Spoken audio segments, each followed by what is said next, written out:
Hello again, Phantom fans, and welcome into another episode of Ghost Stories. Ghost Stories is the official podcast of the Youngstown Phantoms and can be found on Apple Podcasts, Google Podcasts, Amazon Music, Anchor, and many other popular podcatchers. Like, subscribe, rate, and leave a review today. I'm voice of the Phantoms, Matt Lipsack, and joining me on the show today is a young man who played 105 USHL games, 88 of them as a member of your Youngstown Phantoms. He put up 16 goals and 47 points in his USHL career and tacked on 4 goals in 11 games as part of the Phantoms' run to the 2018 Clark Cup final. He played 85 games for the University of Nebraska at Omaha, those Mavericks, over 3 seasons, scoring 12 goals, and was a member of the NCHC All-Rookie team in 2020. He will be joining the Providence Bruins of the AHL for the upcoming season. From Bloomingdale, Illinois, Joey Abate. Joey, welcome to the show. Thank you. Thanks for having me. That was quite the introduction. Hey, I'm trying to pump you up, man. Yeah, I love it. I could use the tire pump every now and then. That's what I'm here. Everybody needs a hype man, right? Oh yeah. And you're a good one. So I'll take it. I appreciate that, brother. But now, Joe, first things first. It has been alleged on this show that you may or may not have been the prankster in the locker room during your time here in Youngstown. Do you have anything to say in your defense? I have to say that is quite the serious allegation among the group, but absolutely, I love to have fun. The truth is out. Yeah, absolutely. We had a really tight-knit group when I first got there in Youngstown, and everybody was fun. We had a good group. Esposito was good. Barry. We had a lot of good guys in there that like to goof around a bit. The little water cup underneath the helmet before a morning skate. You just grab the helmet thinking you're just going to put it on, going through the motions, boom, full of water. Oh, no. There's some good stuff. Taping sticks together. There's some good ones. Joe, I'd like to say, I want to say I'm disappointed, but no, that's hilarious. That's good stuff. Yeah, I'm glad it's all good. All good fun. It is. So you mentioned, Matt Barry, and, there was a huge Chicago contingent on that Phantoms team that made the Clark Cup run in 2018. Matt Barry, Mikey Joyo, and Mikey, if you're tuning in, congrats on the engagement, big fella. Yeah, absolutely. And then you, and then later in the year, Nick Cardelli joined in. So the numbers, they speak for themselves, how big a role all of you played on that team. How awesome was it to get to play in the USHL with so many kids that you knew from juniors and the lower levels? It's really special because I played with Matt probably the year previous to us playing together in Youngstown. I've known Mikey Joyo pretty much my entire life. He lives 3 minutes away from my house right now. I could call him up right now and I'll be over there. But so it was good. It brings a sense of home. So you're so far away. You're in Youngstown.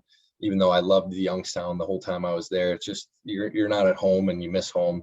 So to have guys like that constantly around you and you see them at the rink every day, it kind of reminds you of home. So it helps a lot. So the way the story was told to me, and you can tell me if I'm wrong here, when Nick Cardelli was put on waivers by the Cedar Rapids Rough Riders, all you Chicago boys got together and said, "Hey, Jason, hey, Brad, get this kid.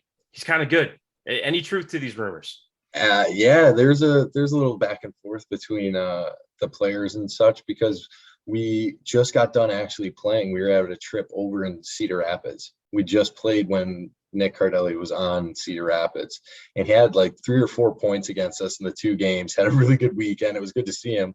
And then that following week, he just got released. It wasn't anything else, just a release. So he kind of was in limbo on where to go. And we had couple of conversations maybe, and fortunate enough, next thing we know, a week later, he's popping up in Youngstown. And of course, Nick scored a big goal in the Clark Cup Finals for the Phantoms, scoring the overtime game winner in Game 2. Unfortunately, the only game the Phantoms would win in that tightly played series. Unfortunately, the Phantoms fell in 4 games to the Fargo Force back there in 2018. It's been 3 full seasons now, if you can believe it, Joe, since you skated at the Cavelli Center. When you think about your time with the Youngstown Phantoms, what comes to mind? Just the guys. I mean, we obviously we had a really good run. We lost in the finals that year, and just the bonds you build over the course of 6-7 months that'll last. I talked to almost everybody on that team still to this day. So you could call up any one of them there. You could have a good conversation with them today, and they're all brothers, but you miss being there. So it's always like a constant memory of winning and losing in the championship. I can't look at those games. Can you look at the highlights? No, I unfortunately went to school with a good guy, John Schultz, who was a member of that Fargo Force team, and I went over to the house a couple times, and I had to see the ring, and sometimes he put it on. So yeah, it still hurts. It still hurts. Part of being on a junior hockey team is the relationship that you have with your billet families. What can you tell us about the folks that you got to live with here in Youngstown, and any special stories that you can share about your billets? Yeah, I mean, there was plenty of them. I had two billets. I had a couple billets my first year, and then my second year I lived with Connie Black, and my first year was Holly Zinkum and their family, little Talon. Then when I went over to Connie's house, and it's honestly awesome. It's the bonds you build with them. I mean, it's obviously a different situation. You just pop up at the beginning of the season, and you're like, hey, I'm Joey, nice to meet you. I'm going to be living here now, so it's kind of interesting, but the way both families took me in right away. And they're always with you and for you and care for you and want you to succeed. So it's always special. You are tuning into Ghost Stories, the official podcast of the Youngstown Phantoms, and we can be found on Apple Podcasts, Google Podcasts, Amazon Anchor, and many other popular podcatchers. Like, subscribe, rate, and leave a review today. So let's move on maybe to a little bit more current events, but I guess maybe before we get to development camp that you were just at for the Boston Bruins, tell me about your time in Omaha with the Mavericks. There's some tough competition out there in the NCHC.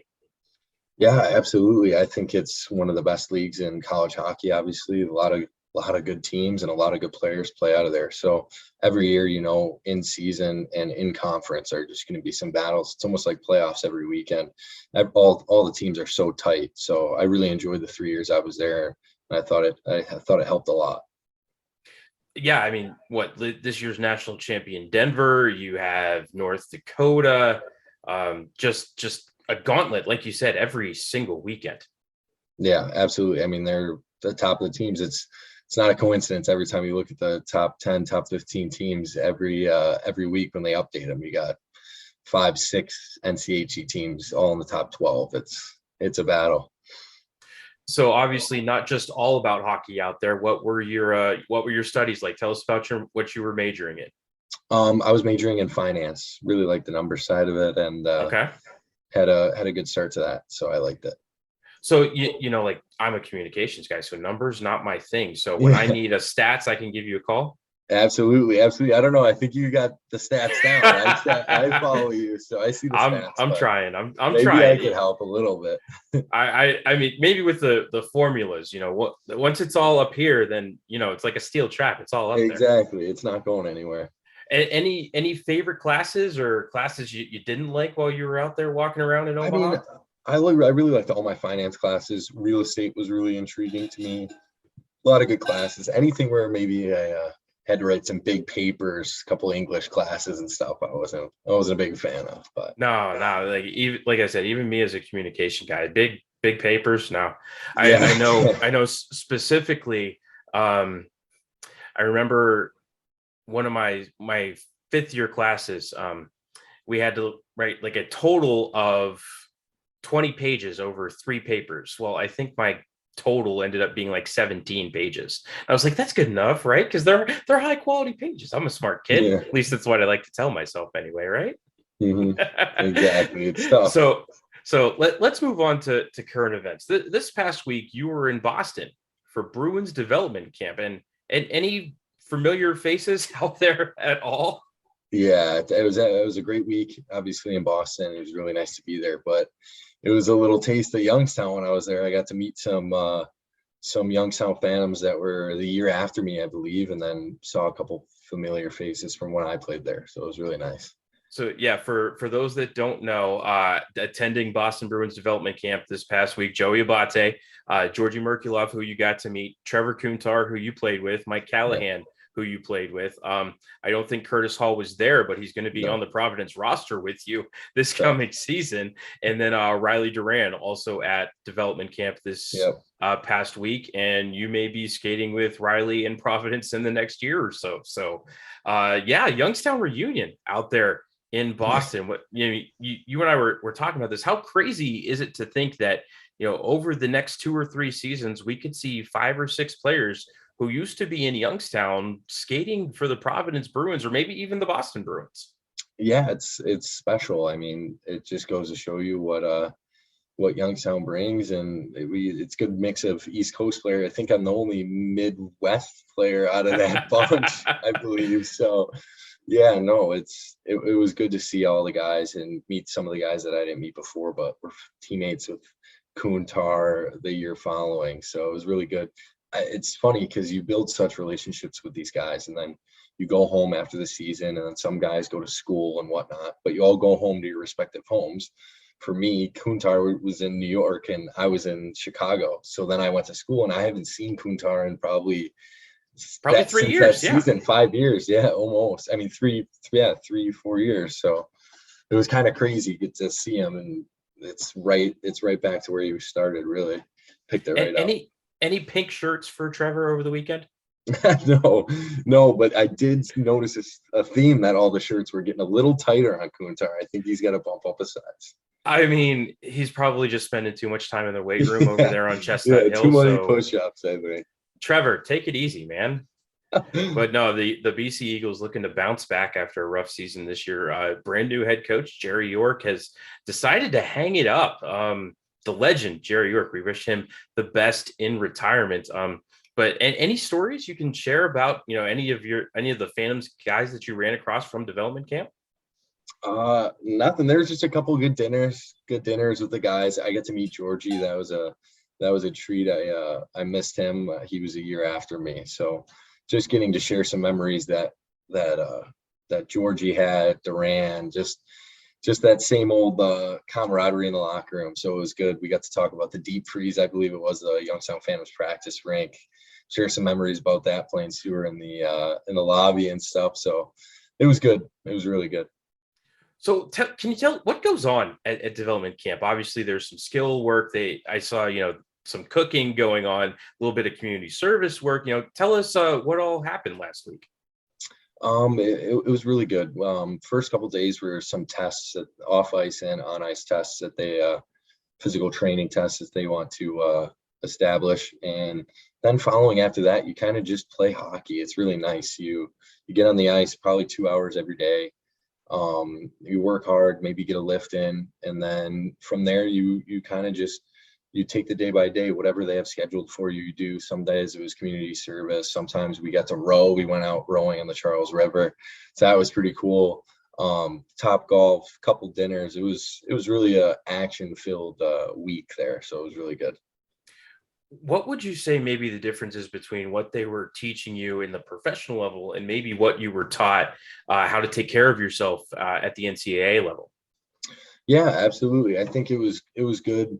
There was a lot of help there for you off ice, on the ice, just the ability to ask questions to pretty much everybody, and they were able to point you in the right direction with an answer. Not that that's different at the NCAA level. I mean, we had great coaches and everybody's willing and wants to help you. So it was good just to see that again.